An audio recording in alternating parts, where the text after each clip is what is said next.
Hello, আসসালামু আলাইকুম বন্ধুরা।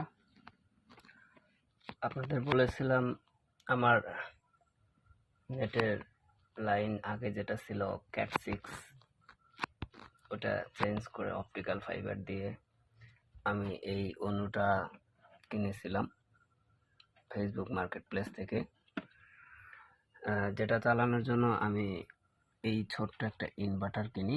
সেই ইনভার্টারটার প্রাইস নিয়েছিল 300 টাকা, যদিও এটা লোকালগুলোর চাইতে একটু ভালো, আমি একটু বেশি নিয়েছি এলাকার দোকান। তো এটা দিয়ে আমি চালিয়েছি, সুন্দরভাবে চলে এবং একটা ফোনও চার্জ দেওয়া যায়। এবার আমার ভোল্ট এবং লোড মিটারে যেটা হয়েছে সেটা আমার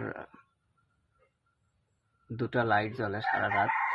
রিক্সার এই পুরাতন ব্যাটারিটা, যেটা এর আগেও আপনারা দেখেছেন, তো এটা দিয়ে চলার পরে পুরো কাভার করতে পারে না।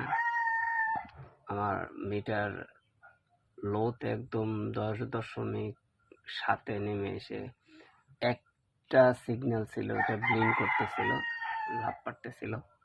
তো এখন রোদ উঠতেছে। আমি 2 দিন যাবত এটা চালাচ্ছি। প্রথম দিন রোদ ভালো ছিল, তো প্রথম দিন ভালোই চলেছে, কিন্তু এখন খুব একটা ভালো দেখতে পাচ্ছি না। দেখি আজকে রোদ উঠলে এটা কাভার করে ফুল চার্জ করতে পারে কিনা। আর আমার ব্যাটারিটা হচ্ছে 55 ওয়াট হবে মেবি। তো পুরাতন যেহেতু, আর আমার প্যানেলটা হচ্ছে 50 ওয়াট। আমি আরেকটা প্যানেল নিয়ে আসছি। নতুন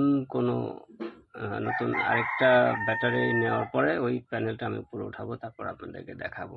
তো আশা করি বুঝতে পেরেছেন। সবাইকে ধন্যবাদ। আসসালামু আলাইকুম।